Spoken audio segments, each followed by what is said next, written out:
কিছুমান মানুহ আছে তুমি পাণ দোকানহে দিবলৈ পালানে, কিন্তু মই তেওঁলোকক ভালদৰে জবাব দিছোঁ যে এইখন দোকানেই মোৰ জীৱনৰ সৰ্বস্ব।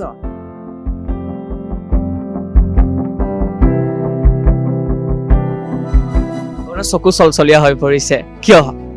কাৰণ মোৰ ভাল লাগিছে আজি মই এনেদৰে ক'ব পাৰিছোঁ মই আজি নিজে ছাকচেছ হৈছোঁ। আচলতে মই বহুত জিৰ' পইণ্টৰ পৰা আহি গুৱাহাটীত মই স্থাপিত হৈছোঁ। আজি নিজে ঘৰ দুৱাৰ বনাই মই ইয়াত হেৰি হৈছোঁ, গতিকে মোৰ ভাল লাগিছে। মই নিজৰ কৰ্মৰ দ্বাৰাই মই সুখী হৈছোঁ। আচলতে মোৰ জীৱনটো বহুত দুখৰ। প্ৰথম অৱস্থাত আমাৰ ঘৰৰ আৰ্থিক অৱস্থা একেবাৰে দুৰ্বল আছিল। তাৰপাছত মোৰ বিয়া ঠিক হ'ল, মই বিয়া হ'লোঁ। কিন্তু মই বিয়া এনে এজন মানুহৰ লগত হ'লোঁ যিজন মানুহে মোৰ জীৱনৰ কোনো ভৰণ পোষণেই দিব নোৱাৰে। মানে আমাৰ ইয়াতে এখন তাজ বিভান্তা আছেতো, তাতে তেওঁলোক থাকে যিহেতু, গতিকে তেওঁলোকেও আহি মোৰ ইয়াত আমাৰতো এজন ফৰেনাৰ আহি আমাৰ গোলাঘাটত গৈ মোৰ ঘৰত মাৰ ঘৰত 1 মাহ থাকিছে। আজি আন্তৰ্জাতিক নাৰী দিৱস। প্ৰতিগৰাকী নাৰীক আমাৰ তৰফৰ পৰা জনাইছোঁ শুভেচ্ছা। প্ৰতিগৰাকী নাৰীৰ আঁৰত থাকে ঘাত প্ৰতিঘাত আৰু সংঘাতৰ বহু কাহিনী। তাৰ পাছতো নাৰীয়ে আগুৱাই যায়, নাৰীয়ে সংগ্ৰাম কৰি যায় আৰু নাৰীয়ে দেখুৱায় নাৰীৰ শক্তি। ইয়াৰ মাজতে অসম লাইভ 24 বিচাৰি উলিয়াইছোঁ ছুপাৰ ওমেন। কোন এই ছুপাৰ ওমেন, কি এই ছুপাৰ ওমেন, আহক চাওঁ। অঞ্জলি বাইদেউ, আপোনাক স্বাগতম জনাইছোঁ আমাৰ অনুষ্ঠানলৈ। নমস্কাৰ। কেনেকুৱা খবৰ, কেনেকুৱা? হয়, খবৰ ভালেই মোৰ। নতুন বছৰৰ শুভেচ্ছা জনাইছোঁ। থেংক ইউ, তোমালৈ থাকিল। এতিয়া আহিছোঁ আপোনাৰ কাহিনী। জীৱন সংগ্ৰাম যথেষ্ট আপোনাৰ কণ্টকময় আৰু হয়তো সেই অতীতৰ কথা সুঁৱৰিলে আপোনাৰ চকুপানী ওলাব, কিন্তু তাৰ মাজে মাজে আমি কথাখিনি পাতিবলৈ চেষ্টা কৰিম। এখন পাণ দোকান, এগৰাকী মহিলা হিচাপে হয়তো গুৱাহাটীত ব্যতিক্ৰমী এগৰাকী মহিলা আপুনি। এই পাণ দোকানখন দি আপুনি লাজত পৰিব লগা হোৱা নাই নে, বা কেতিয়াও কাৰো কথা শুনিব লগা হোৱা নাই নে? নাই, মই তেনেকুৱা কোনো লাজত পৰিব লগা হোৱা নাই। মোক বহুতে উৎসাহ প্ৰেৰণা দিছে, কিন্তু তাৰ মাজতো কিছুমান মানুহ আছে তুমি পাণ দোকানহে দিবলৈ পালানে, কিন্তু মই তেওঁলোকক ভালদৰে জবাব দিছোঁ যে এইখন দোকানেই মোৰ জীৱনৰ সৰ্বস্ব। এইখন দোকান মোৰ ভগৱান স্বৰূপ। মই এইখন দোকানৰ ওপৰতেই মই নিৰ্ভৰ কৰি মোৰ জীৱনটো আগবঢ়াই নিছোঁ। মোৰ এটা ল'ৰা আছে, ল'ৰাটোক ডাঙৰ কৰিছোঁ। গতিকে মই এইখন দোকানক মই নিজৰ কৰ্মৰ আৰু ভগৱান চব ভাবোঁ। গোটেইখিনি মই অনুভৱ কৰোঁ যে এইখন দোকানেই মোৰ কাৰণে সৰ্বস্ব। কেতিয়াবা এনেকুৱা হৈছে নে বাইদেউ যে আপোনাৰ এটা ল'ৰা আছে, বা মাতৃ হিচাপে আপুনি কেতিয়াবা ল'ৰাৰ চকুত যেতিয়া পৰিচয় দিব লগা হয় যে মই পাণ দোকান দিওঁ বা মই পাণ বনাই খুৱাওঁ, কেতিয়াবা সংকোচবোধ হৈছিল নেকি জীৱনত, বা কাৰোবাক পৰিচয় দিবলৈ নিজকে কি কৰোঁ বুলি সুধিলে কেতিয়াবা সংকোচ হৈছিলে নেকি? নাই, মোৰ তেনেকুৱা কোনো সংকোচ অনুভৱ নাই। মোৰ কৰ্মত মই লজ্জিত নহয়। মই খুব ভালদৰে মোৰ নিজৰ কৰ্মক মই সন্মান কৰোঁ। মোৰ ভাল লাগে, মই বহুত মানুহ লগ পাওঁ, তাৰ মাজত ভালে বেয়াই ভালখিনিৰ লগত বহুত ভাল কথা আলোচনা কৰিব পাৰোঁ। ইমান এটা মানে সমাজ পাওঁ, এইখন সমাজ বহুত ভাল সমাজ। মানুহে আচলতে ভালভাৱে ল'লে চব কামেই ভাল, যদি বেয়া বুলি ভাবেতো বেয়াই, কিন্তু সেইটো দৃষ্টিৰ ওপৰত কথা। আপুনি কি ভাবে দৃষ্টি কৰিব যে এইটো কামটো কেনে। মোৰ মতে কিন্তু মোৰ কামটো বহুত ভাল, মই বহুত সুখী। আপোনাৰ চকু চলচলীয়া হৈ পৰিছে কিয়? কাৰণ মোৰ ভাল লাগিছে আজি মই এনেদৰে ক'ব পাৰিছোঁ মই আজি নিজে ছাকচেছ হৈছোঁ। আচলতে মই বহুত জিৰ' পইণ্টৰ পৰা আহি গুৱাহাটীত মই স্থাপিত হৈছোঁ। আজি নিজে ঘৰ দুৱাৰ বনাই মই ইয়াত হেৰি হৈছোঁ, গতিকে মোৰ ভাল লাগিছে। মই নিজৰ কৰ্মৰ দ্বাৰাই মই সুখী হৈছোঁ। কাৰো ওপৰত মই ডিপেণ্ড কৰিব লগা হোৱা নাই, কোনেও মোক 1 টকা সহায় কৰিব লগা হোৱা নাই আজিলৈকে। ডাঙৰ কথাটো হৈছে যে আজি প্ৰায় 17 বছৰ হ'ল আপোনাৰ পাণ দোকানখনৰ, আৰু ৰাইজে লাহে লাহে জনা হৈছে যে ইয়াত এগৰাকী অঞ্জলি নামৰ মহিলাই মিঠা পাণ বিক্ৰী কৰে। অকণমান আপোনাৰ জীৱনৰ অতীতলৈ ঘূৰি যাব বিচাৰিছোঁ। কেনেকৈ আৰম্ভ হৈছিলে এই যাত্ৰাৰ, ক'ৰ পৰা আহিছে আপুনি? অকণমান কথাখিনি অকণমান জানো অত্যন্ত দুখৰ, তথাপি মই সুধিছোঁ, বেয়া যদি নাপায় আপুনি ক'ব পাৰে। নিশ্চয়। একচুৱেলি মোৰ জীৱনটো বহুত দুখৰ। প্ৰথম অৱস্থাত আমাৰ ঘৰৰ আৰ্থিক অৱস্থা একেবাৰে দুৰ্বল আছিল। তাৰপাছত মোৰ বিয়া ঠিক হ'ল, মই বিয়া হ'লোঁ। কিন্তু মই বিয়া এনে এজন মানুহৰ লগত হ'লোঁ যিজন মানুহে মোৰ জীৱনৰ কোনো ভৰণ পোষণেই দিব নোৱাৰে। মই তেওঁকো মানে দায়িত্ব ল'বলৈ মই দায়িত্ব ল'বলৈ ৰাজি, কিন্তু তেওঁ মানে কোনো ফালৰ পৰাই মানে সক্ষম নহয়। গতিকে মই তেওঁৰ লগত 3 বছৰ জীৱনকাল কটোৱাৰ পাছত মই ভাবিলোঁ এনেদৰে নহ'ব, মোৰ ল'ৰা এটা জন্ম হ'ল যিহেতু মই তেওঁক চাব লাগিব। এওঁৰ লগত থাকিলে মোৰ জীৱনত একোৱেই নহ'ব।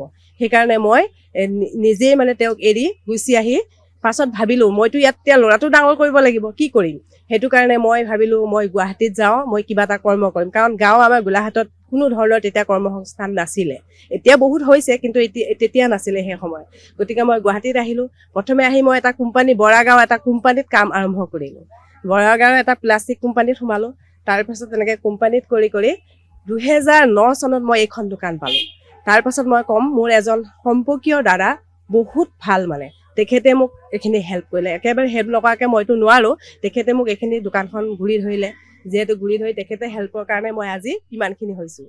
আপুনি যিটো সময়ত পাণ দোকানখন আৰম্ভ কৰিছিলে সেইখিনি সময়ত মহিলাই পাণ দোকানটো বাদে আন কামতো সেইদৰে এটা ইতস্তত বোধ কৰিছিলে তেনে এটা সময়ত আপুনি পাণ দোকানৰ দৰে এখন দোকান দিয়াৰ কল্পনা কেনেকে আহিল মনলৈ বা আপুনি কেনেকে ভাবিলে যে মই পাণ বনাম এইবোৰ চিন্তা কেনেকে আহিল বা এই সাহসটো মনত ক'ৰ পৰা আহিল আচলতে নহয় সাহসটো কি জানে মানুহ যেতিয়া পৰিস্থিতিত পৰে সাহস নিজে আহি যায় ক'ৰ পৰা আহে নিজেই গম নাপায় আগতে আপুনি যিটো কাম কৰিম বুলি ভাবিব নোৱাৰে কিন্তু যেতিয়া পৰিস্থিতিৰ সন্মুখীন হয় আপুনি নিজে সাহস ভগৱানে দিয়ে এয়া ভগৱানৰে মানে এটা ৰাস্তা দিছে মই গতিকে সেই ৰাস্তাৰে আগবাঢ়িছো ক'ৰবাত শিকিছিল নেকি আপুনি হয় পাণৰ বিষয়ে অলপ জ্ঞান মোৰ আছিলে মানে আগতে সেইকাৰণে মই আগবাঢ়িব পাৰিলো আৰু নিজে খাই ভাল পায় নেকি মই নিজে অৱশ্যে ইমান নাখাওঁ ভাল পোৱা বুলি কথা নাই কিন্তু ৰাইজক ভালকে খুৱাই ভাল পাওঁ হয় হয় আৰু তেতিয়া যি 2009ত আৰম্ভ কৰিলে তাৰ পিছৰ পৰা যাত্ৰা চলি গ'ল এইদৰে হয় মোৰ এইদৰে যাত্ৰা চলি মই যেতিয়াৰ পৰা 2009 চনত এখন দোকান খুলিলো 2005 চনত গুৱাহাটী আহিলো তাৰপিছত 2009 চনত মই এখন দোকান খুলিলো 9 চনৰ পৰা মই আৰু ঘূৰি চাব লগা হোৱা নাই আজিলৈকে সেই দিনৰ পৰা মোৰ জীৱনৰ মানে কোনো দিনেই মই বিপদত পৰা নাই আৰু এটা কথা মই এইডোখৰ দোকান দিছো মোক সকলোৱে মৰম কৰে সকলো মানুহে মোক মৰম কৰে সন্মান কৰে ভাল লাগে মানে মোৰ এইকাৰণে মই নিজক বাই ভনীৰ নিচিনাকে গোটেইখিনি লগতে মিলি জুলি মই আজি চলিব পাৰিছো আৰু মই এই ৰাস্তাত যদি মই ৰাতি 11টা বজাতো যাওঁ তেওঁ কোনেও মোক টু শব্দ এটা আজিলৈকে কোৱা নাই ভাল লাগে সেইকাৰণে মোৰ সকলোৱে চিনি পোৱা হৈ গ'ল সকলোৱে মোক চিনি পায় এতিয়া আৰু বাহিৰৰ পৰা মানুহ আহিলে আপুনি কৈছিলে যে বিদেশী পৰ্যটকো আহিছে হয় মানে আমাৰ ইয়াতে এখন তাজ বিভান্তা আছেতো তাতে তেওঁলোক থাকে যিহেতু গতিকে তেওঁলোকেও আহি মোৰ ইয়াত আমাৰতো এজন ফৰেনাৰ আহি আমাৰ গোলাঘাটত গৈ মোৰ ঘৰত মাৰ ঘৰত 1 মাহ থাকিছে ইণ্টাৰেষ্টিং মায়েতো ইংলিছ নাজানে হাতৰ ইশাৰাত তেওঁক মানে খাবলৈ দিয়ে তেওঁ কিন্তু কি কৰে জানে তেওঁ মানে তেওঁলোকৰ মানে চিষ্টেমবোৰ অলপ বেলেগ ন আমাৰ চিষ্টেমবোৰতো অলপ বেলেগ আমাৰ মানে মায়ে যেতিয়া বাঢ়ি পেলাই চব্জিখিনি থৈ দিয়ে কিবাখিনি থৈ দিয়ে তেওঁক খাবলৈ মতা বুলি গোটেই চব্জিখিনিয়ে খাই থৈ দিয়ে বাকীখিনি তেওঁ নাথাকে আহি পেলাই মায়ে দেখে যে একোৱেই নাই চব্জিও নাই একোৱেই নাই দেখোন তাৰমানে তেওঁ ভাবিলে মোক খাবলৈ দিলে তেওঁতো নাজানে আৰু মায়েও কথা ক'ব নাজানে ইংলিছত যিহেতু ইশাৰাতে চলি পেলাই 1 মাহ থাকিলে তাৰপিছত তেওঁ অৱশ্যে এতিয়া বয়সস্থ হৈছে তেওঁ ডেনমাৰ্কৰ হয় জন নগাৰ্ড পিটাৰছন তেওঁৰ নাম তেওঁ কিন্তু এতিয়া বৰ্তমান আহিব পৰা নাই এতিয়া আপোনাৰ জীৱনৰ সকলো দুখ পাহৰি আপুনি জীৱনৰ ছন্দ ঘূৰাই পাইছে লগতে আপুনি জীৱনটোক লৈ এতিয়া সুখী মই বহুত সুখী মোৰ কোনো ভগৱানৰ ওপৰত আক্ষেপ নাই কোনো একো নাই মানে মই সুখী আৰু মোৰ বেলেগৰ নিচিনা লাইফ নহয় কিন্তু মই যিটো লাইফ লৈছো এই লাইফতে মই সুখী আপোনাৰ ল'ৰা এতিয়া মোৰ ল'ৰাৰ নাম শ্ৰী গৌৰী শংকৰ গগৈ তেওঁ বৰ্তমান BA পাছ কৰি তেওঁ মহাৰাষ্ট্ৰৰ পুনেত এটা কোম্পানীত চাকৰি কৰি আছে আমাৰ অসম লাইভ 24ৰ এটা অভিযান চলি আছে এয়া হৈছে ছুপাৰ ওমেন বুলি আমি ছুপাৰ ওমেন বিচাৰি ফুৰিছো আৰু আপোনাক আমি ছুপাৰ ওমেনৰ উপাধি দিছো অসম লাইভ 24ৰ তৰফৰ পৰা কেনেকুৱা লাগিছে আপোনালোকৰ অসম লাইভ 24লৈ মোৰ বহুত ধন্যবাদ জনালো কাৰণ মোক আপোনালোকে উপযুক্ত বুলি ভাবিলে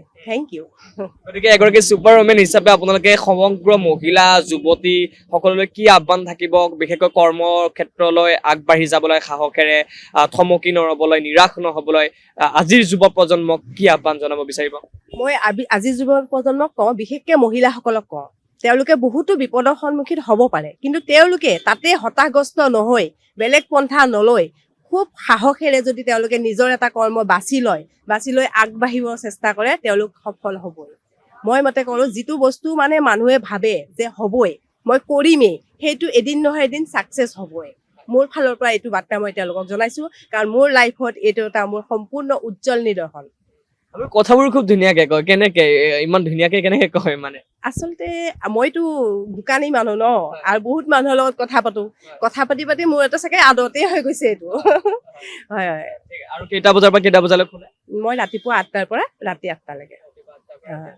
আৰু আপুনি মাটিও কিনিলে এতিয়া হয় মই কইনাৰহাট এডোখৰ মাটি কিনিলো মাটি কিনি ঘৰ দুৱাৰ বনালো আৰু বৰ্তমান আৰু কোনো প্ৰব্লেম নাই আৰু ঠিকেই আৰু নিজৰ জেগাতে আছো আৰু আৰু এটা কথা পাণ দোকান আমি বহুত দেখিছো কিন্তু আপোনাৰ এটা ব্যতিক্ৰম আছে বতাৰ আপুনি কথা এটা কৈছে এই কথাটো অকমান কৈ দিয়ক অসমীয়াৰ প্ৰথম চানেকি হ'ল বতাহ এই বতাহটোতো আমি মইতো ঘৰত বিশেষকে নাথাকো ইউজ কৰিব নোৱাৰো কিন্তু মই ইমান মানুহ ইয়াত এখন সমাজ পাওঁ তেওঁলোকে পইচা দি খাই হয় তেওঁলোকক সন্মান দিয়াটো মোৰ এটা দায়িত্ব গতিকে মই তেওঁলোকক সন্মান সহকাৰে আগবঢ়াই দিওঁ এইটো মোৰ ফালৰ পৰা মানে এইটো এটা ভাবিছো আৰু মই যে এইটো কৰিলে ভাল হ'ব নিজস্ব এটা মানে ভাবিছো আৰু ঠিক আছে বহুত ভাল লাগিল আপোনাৰ লগ পাই সময় দিলে আৰু আপুনি এইদৰে আগুৱাই যাওক আপোনাৰ উজ্জ্বল ভৱিষ্যত কামনা কৰিলো আপুনি সুখী হওক এইদৰে 10 জনৰ প্ৰেৰণা হৈ আপুনি কাম কৰি যাওক বহুত ধন্যবাদ এয়া আছিল এগৰাকী বিশেষ মহিলা আৰু অসম লাইভ 24ৰ ছুপাৰ ওমেন ছিজন 3 ছিৰিজ 3ৰ এয়া এগৰাকী অতিথি আৰু এনেকুৱা মহিলা সঁচাকৈ আদৰ্শ হওক বা হ'ব লাগে, কিয়নো তেখেতৰ জীৱনৰ যি সংগ্ৰাম সেই সংগ্ৰামে আপোনালোকক কন্দুৱাব, কিন্তু তেখেতৰ জীৱনৰ যি সফলতা সেই সফলতাই আকৌ আপোনালোকক প্ৰেৰণা দিব, উদগনি দিব। এগৰাকী মহিলা হিচাপে যথেষ্ট প্ৰত্যাহ্বান আছিল এগৰাকী পাণ দোকানী হিচাপে পৰিচয় ল'বলৈ, কিন্তু তেখেতে সেই প্ৰত্যাহ্বানক গ্ৰহণ কৰি তেখেতৰ পৰিচয় হিচাপে ল'লে এগৰাকী পাণ দোকানী, আৰু সেই পাণ দোকানীৰ যি পৰিচয় সেই পৰিচয়ে তেওঁক এটা নতুন জীৱন দিলে, আৰু সেই জীৱনে তেওঁৰ জীৱনলৈ পুনৰ হেৰুৱা ছন্দ উভতাই আনিলে। গতিকে এইগৰাকী মহিলাক, এইগৰাকী ছুপাৰ ওমেনক অসম লাইভ 24ৰ চেলিউট। ভিডিঅ' জাৰ্নেলিষ্ট মনমোহনৰ সহযোগত হিৰকজ্যোতি ডেকাৰ ৰিপৰ্ট, অসম লাইভ 24।